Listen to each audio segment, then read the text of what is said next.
Welcome students to lecture number 3, part 1 of professional ethics. In this lecture, we will talk about 3 types of moralities. Number 1 is common morality. Number 2, personal morality. Number 3, professional ethics. First, we will shed some light on common morality. These are moral beliefs shared by all, or at least the majority. The common morality is the basis of other two moralities, personal and professional. In common morality, it is wrong to murder, cheat, lie, steal, break promises, harm others physically. Further, there are 3 characteristics of common morality. Number 1 is precepts of common morality are mostly negative. Precepts are the rules. Number 2, though most precepts are negative, there exist some positive precepts as well. And it is important to differentiate between them.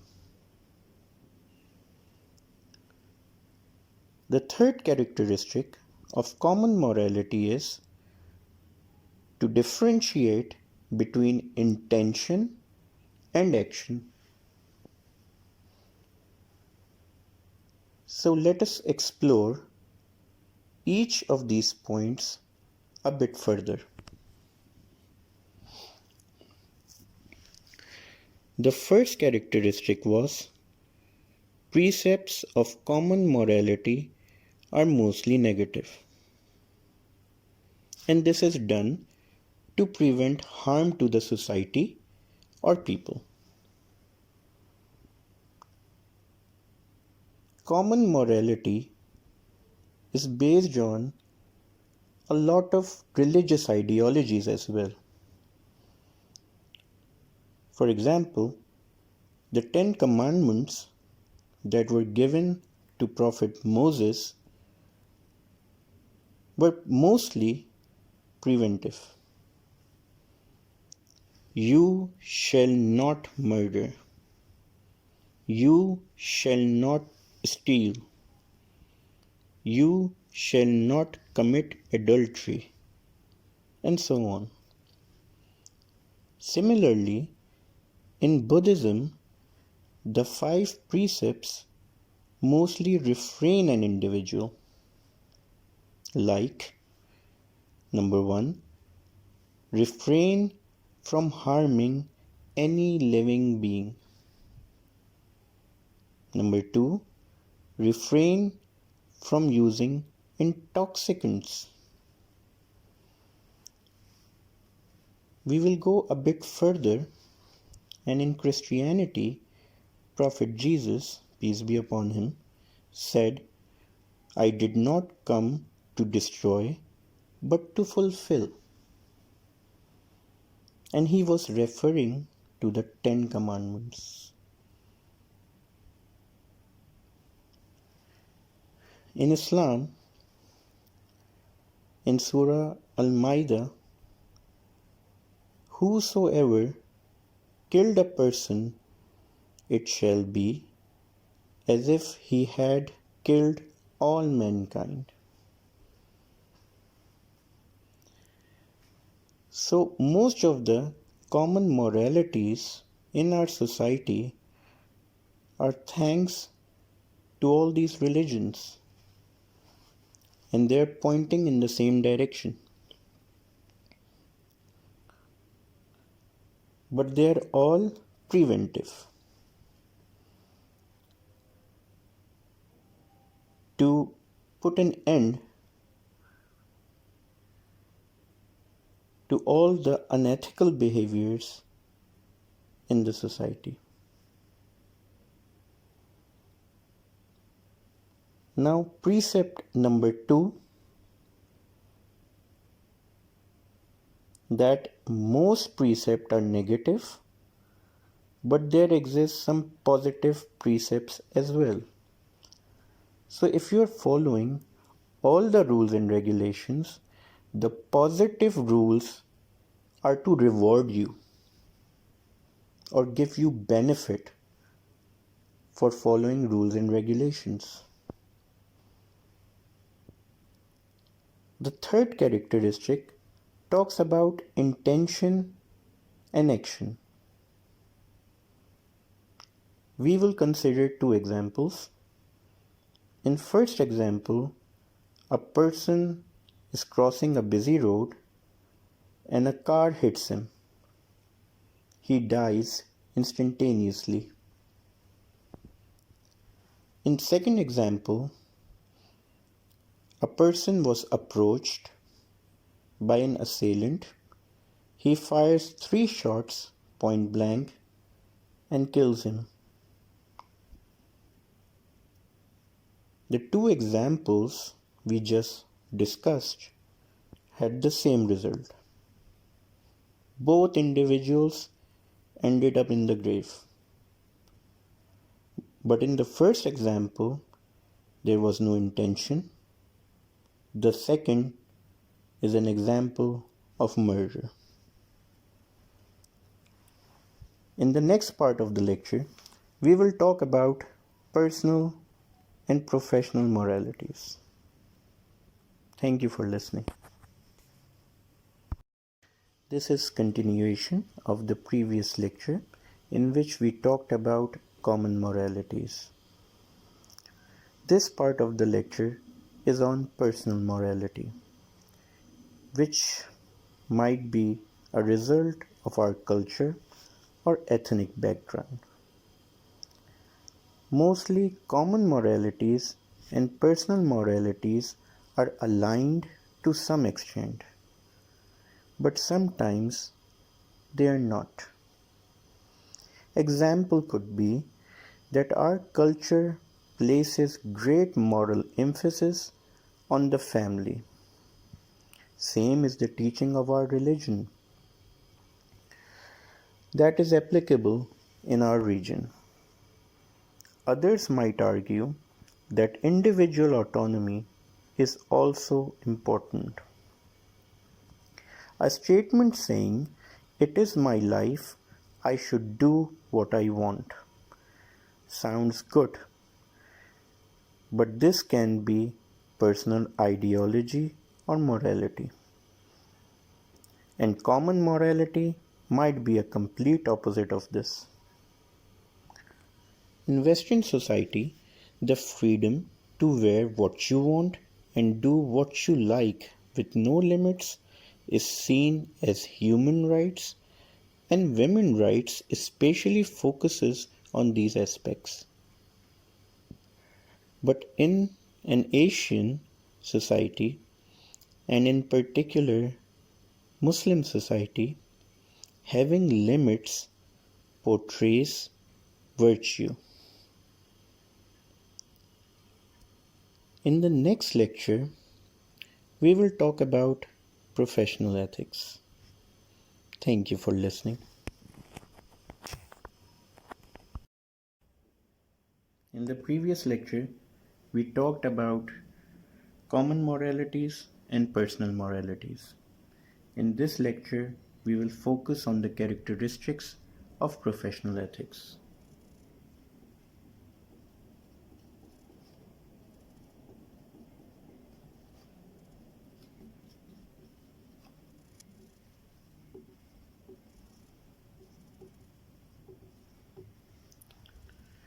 Professional ethics are usually stated in formal code. First characteristic is stated in formal code. The second characteristic is Codes focuses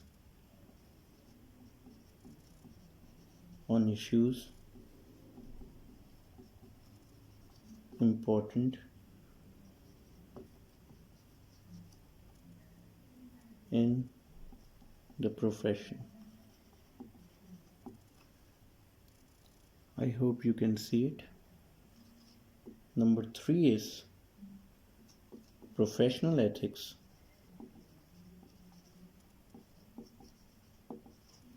has precedence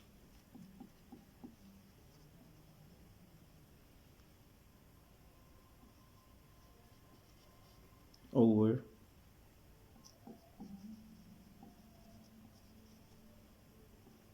personal ethics. The 4th point is professional ethics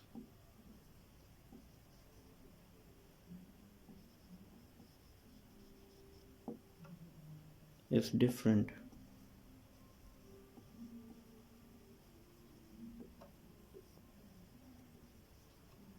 from personal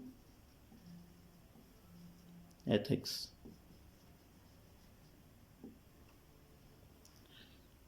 And last but not the least,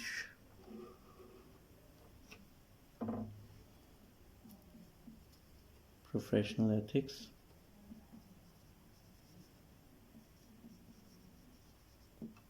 has negative and positive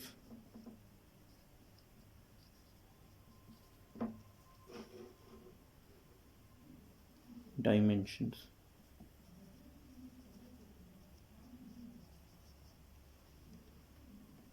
I hope you can see all the points. So the first point is stated informal code. Every profession has their code of conduct and a professional body that deals with it. In Pakistan, the field of medicine is monitored by Pakistan Medical and Dental Council, famously known as PMDC. They define the working code for doctors along with their rights. Similarly, Pakistan Bar Council has set rules and regulations for lawyers and rights of clients.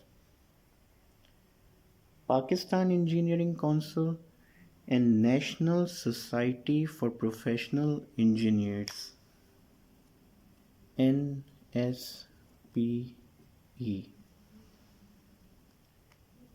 are bodies that deals with engineering based issues, from engineering disasters to rights of professionals, are covered by code of conduct defined in these bodies. Second is codes focuses on issues important in profession. This means that every regulatory body creates the code of professional conduct by keeping in mind problems, legalities, and issues that frequently arises in profession. These codes are formulated in such a way that it not only protects the client but also the professional as well.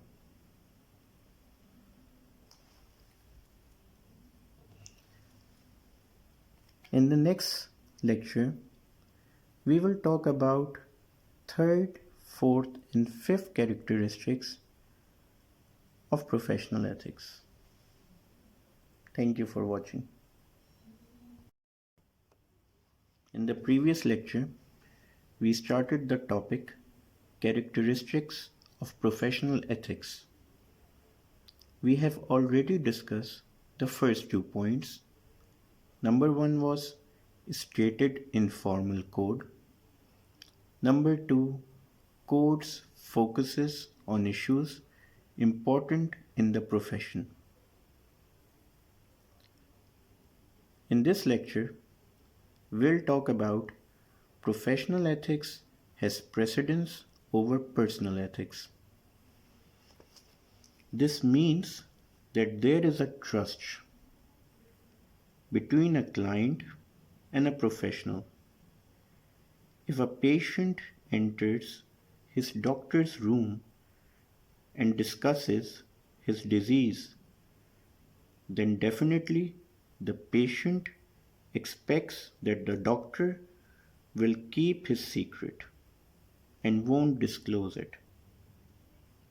Similarly, a client seeking a legal advice would be confident that his issues won't become public. And an engineer would never disclose a plan of an organization, especially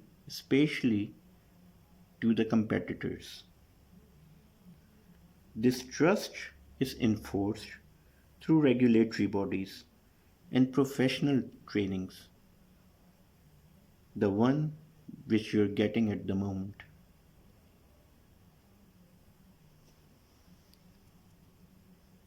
This was the third characteristic.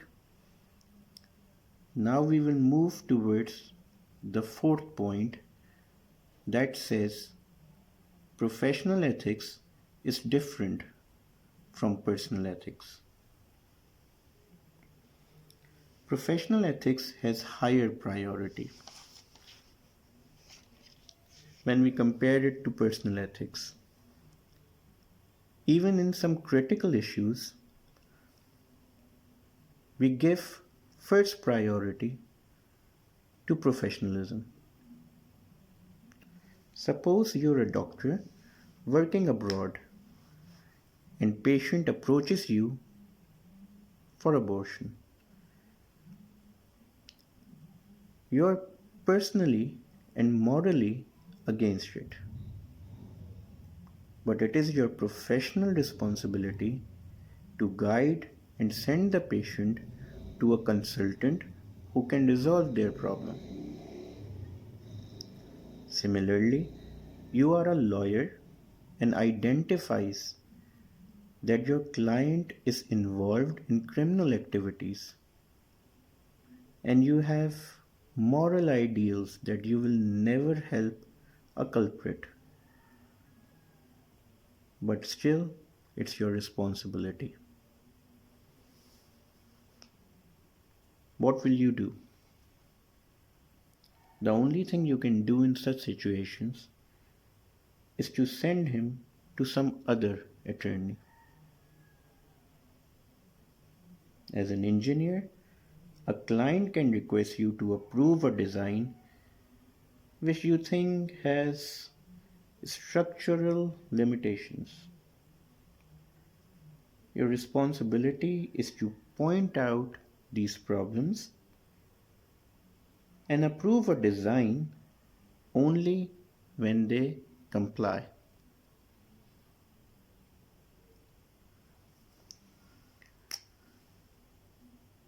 I've explained the first 4 points or characteristics of professional ethics. Now your task is to discuss in detail the negative and positive dimensions of professional ethics. Thank you for watching, and you'll have to submit this task within class timings.